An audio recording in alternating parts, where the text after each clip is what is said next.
I have what is almost undoubtedly the most ridiculous headline in the AI wars to date, but I promise you that it will not be the last ridiculous thing that happens along this long and winding road. And after the article, I'm going to prove to you exactly why I know there will be other absolute monstrosities to follow this one. Titled Microsoft backed AI startup chatbots revealed to be human employees. AI subtitled AI washing at its finest from Mashable by Christiana Silva. Now, this is not the greatest article. This is sort of a ham fisted approach at the subject, but I do think that there are some talkable points in the article. The first thing that I want to really draw out about this article, and I couldn't find any that I thought were just sort of, this is a good article. Everything has something that's kind of, media ish about it. Microsoft backed AI startup chatbots revealed to be human employees. It was not Microsoft. Microsoft had given them money. Microsoft had tried, I believe, did acquire part of the company. Maybe I'm wrong about that. I can't remember. But they lead with Microsoft in order to create the biggest splash. Okay, fine. But we get this at the beginning of the article. A startup promised that their AI assistant would build you an app, but the work was actually done by human engineers. Builder.ai, a startup backed by Microsoft, pitched itself as an AI-powered way to simplify app development. Clients chatted with the platform's signature AI assistant, Natasha, and received a functional AI generated app based on the information they provided. But instead of using AI technology to run the chatbot and create the app, the company hired 700 engineers in India to pose as Natasha in conversations with clients and then do the actual coding of the app. So it wasn't just the call center part of things, it was also the tech bro part of things. So look, if you're going to ship out labor, I guess do it well. The company's human-run chatbot operation is part of a larger problem in the tech industry today. So this is kind of tangential, I would say, because what we're going to talk about at the end of the article, I think, is much more closely related to what's going on with 700 Indian fraud. Like, I don't know what the proper title for this is. An issue called AI washing, when tech companies purport that their tools use AI a far greater amount than they actually do. It happens remarkably often, like when Coca Cola claimed their 2023 product Y3000 Sugar, Zero Sugar, was created with AI, but provided no details on how AI was actually involved in the creation of the product, leaving many to speculate that the claim was designed to get more attention and interest from consumers. I'm not against that. Yeah, if you think that AI is developing your Coca Cola, you deserve to be out that $1.29. You deserve to try that experiment and probably be disappointed. That's just on. I don't care about the ethics behind that. I just don't. And while we're here, we talked about Microsoft a little bit earlier. Well, I'm an investor in Microsoft. I own a few shares of Microsoft. Am I upset that they backed this company that turned out to be 700 guys in a warehouse in India? No. Why? Because it seems right now, so the claim that putting Microsoft out there first, like this article did, was an attempt to hit Microsoft. That's what the media is for these days, don't you know? But I'm not opposed to it because I know that Microsoft is in bed with OpenAI. I know as well that Microsoft is in bed with XAI. And I had no idea that they had phalanges in lower level AI companies like this. No, I do not say, well, maybe I should say lower level to be diminutive, but that's not how I meant it. How I meant it was only that OpenAI and uh, XAI are two of the biggest ones, right? But Microsoft apparently has feelers out there everywhere. You never know who it is, where it is, and when it is that some corner of the AI battlefield will be won. You don't know which part of Flanders Field the operating system for AI will spring from, right? So, um, as companies scramble to incorporate AI into their offerings, or at least give the impression that they have done so, consumers may not share the tech sector's unfettered enthusiasm for AI everything. The Pew Research reports that 43% of respondents think AI will harm them, in comparison to just 24% who think the tech will benefit them. Moreover, so probably they're both right. Just like every technology, probably they're both right. Moreover, public optimism is low regarding AI's impact on work, the Pew report reads. While 73% of AI experts surveyed say AI will have a very or somewhat positive impact on how people do their jobs over the next 20 years, that share drops to 23% among U.S. adults. According to another study, about half of all respondents said they'd rather speak to a real person over AI. In comparison, with just 12% of responders who said they preferred to speak with an AI chatbot. A quarter of respondents said it depended on the situation. It won't. 2 years tops.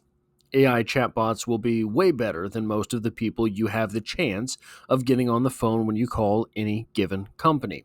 Um, Customer service is not a thing anymore. We just have to acknowledge that. And personally, it doesn't bother me. I'm the type that if I walk into the bank and the teller is picking his nose and talking on his cell phone, as long as I don't have to wait in line, I'm fine. I'm dandy as long as I don't have to wait in line. So I think I am not in the minority there. I think a lot of people are moving further and further away from the importance of customer service. So I think that might sound devastating as far as percentages now, but I don't think it will. But AI washing wasn't the problem that got Builder.ai in trouble. So why'd you bring it up? According to the Latin Times, a lender seized $37 million from the company after discovering it generated just $50 million in revenue, 300% lower than it had claimed. Linus Bellunas of Zero Hash accused Builder.ai of fraud in a LinkedIn post, writing, "It turns out the company had no AI and instead was just a group of Indian developers pretending to write code as AI." A former employee sued the company, Business Standard reported. An audit seized millions of dollars from the company. Now it owes Amazon $85 million and Microsoft $30 million for cloud services it never paid for. Now, here's a question if you want to hate the media just a little bit more. Let's read that sentence one more time. Now, Builder.ai, owes Amazon $85 million and Microsoft $30 million for cloud services it never paid for. Did you catch it? Who's on the bigger hook there? Is it Amazon or Microsoft? It's Amazon. But Jeff Bezos owns Amazon. Jeff Bezos also owns, which rag is it? I'm blanking on the newspaper that Jeff Bezos owns, but it's super left wing. Microsoft is more sort of in the middle of things. sort of dipping their toe in waters to the left of center, but kind of remains neutral on many things. Amazon does not. So Bezos gets the pass from this journalist despite donating or giving or paying for nearly 3 times as much as Microsoft. Remember, the article was introduced. Microsoft did this thing, not Amazon and Microsoft, not Amazon at 3 times the click of Microsoft. The company filed for bankruptcy in the UK, India, and the US. In a statement on LinkedIn, Builder.ai wrote that it would be entering into insolvency proceedings and will appoint an administrator to manage the company's affairs. Despite the tireless efforts of our current team and exploring every possible option, the, the business has been unable to recover from historic challenges and past decisions that placed significant strain on its financial position, the LinkedIn post read. Hiring 700 Indian fellas might be cheaper than buying 700 of NVIDIA's latest product, but you have to feed those guys, right? I think that's part of what is going on there. So I wanted to talk a little bit about, because obviously this is a news story, but why are we seeing it? And why are we going to continue to see more of it? Well, here is a story from not so long ago. I have 2 stories from the past 10-ish years, probably 5-ish years. The dates will be in the articles. I can't remember exactly where they are. Theranos. Do you remember Theranos? And if you know Theranos, this is going to be brief, so please stay with me. Theranos was a health technology startup founded by Elizabeth Holmes in 2003, which claimed it could revolutionize blood testing with a device that required only a few drops of blood to run hundreds of tests quickly and cheaply.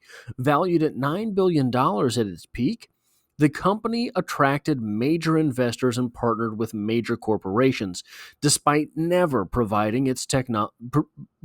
despite never proving its technology worked. In reality, the tests were inaccurate and often run on conventional machines. Investigative reporting from the Wall Street Journal in 2015 exposed the deception, leading to regulatory sanctions, the company's collapse, and criminal charges. Holmes was later convicted of fraud, making Theranos a landmark case of Silicon Valley hype, secrecy, and the dangers of placing charisma above science.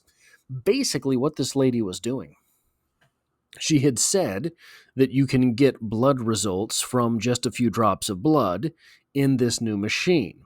And she would then take blood, purport to have only run a few drops, but really sent the blood off for work only to get the results and give them back to the person. Now, how many people was this actually done for? I don't know. I can't imagine it was many, but it was done. The second thing that I want to talk about in correlation with this Build.ai or Builder.ai, Sam Bankman-Fried. Again, this will be very brief if you are familiar with this story. Sam Bankman-Fried, founder of the cryptocurrency exchange FTX, was once hailed as a billionaire prodigy in the face of crypto's mainstream rise. However, in 2022, it was revealed that FTX had secretly funneled billions of customer funds to its sister hedge fund, Alameda Research, to cover risky bets and losses. When this misuse of funds came to light, triggered by a liquidity crisis and a failed acquisition by rival Binance, FTX collapsed almost overnight, wiping out billions in user assets. Bankman-Fried was arrested, extradited to the U.S., and later convicted of fraud, conspiracy, and money laundering. There's that word again, fraud.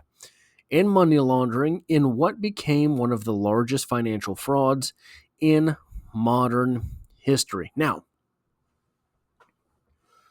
what do we have here when we're looking at these 2 stories besides fraud? right? Because fraud exists all over. Fraud exists in every type of business. Fraud exists on every level, everywhere. Well, this first one is health technology. Healthcare is a massive, massive market, isn't it? And you're looking at homes in 2003. These big pharma companies that are out there now, many of them were just as big or bigger in 2003. And then so that's a huge TAM, total addressable market. Sam Bankman-Fried, cryptocurrency. That was the hot thing for about 2 years. And okay, maybe that's not fair. That was the hottest thing for about 2 years. Still hot. I wish I still remember. So the Bitcoin pizza story is from 2010. I heard about it no later than 2012. So I could have been on Bitcoin back in 2012 or possibly slightly before, and I was not. Anyway, cryptocurrency, the hot thing, right? The big deal, right? Healthcare, cryptocurrency, they're both large TAMs, large total addressable markets, one because of need, healthcare, one because it's the hot new thing. It's got all of the momentum, cryptocurrency. But they're also both very, very difficult to understand. How many people are able to become doctors? How many people are able to tell you, to explain to you, even what a cryptocurrency is, let alone how it works, let alone what you do with it, let alone where it came from? Okay, great. So both of these things are very large TAMs, very large total addressable markets. They're both very hard to understand. That makes it easy to fraud someone. AI is the biggest of total addressable markets. AI is the most difficult to understand. So, yes, what you have here is a company that hired a bunch of Indian fellas to be coders and Natashas on the back end. But the reason they were able to get away with it is because everyone wants in on AI. It's a huge market. It's a very large total addressable market. And it's very, very difficult to understand artificial intelligence. This may be the most ridiculous headline we have seen from the AI wars. It will not be the last. It is unlikely to be the most ridiculous ever. That is all I have for this video. If you like or appreciate what I do here, hitting the like button really does help me out. And I hope to have you back for the next one.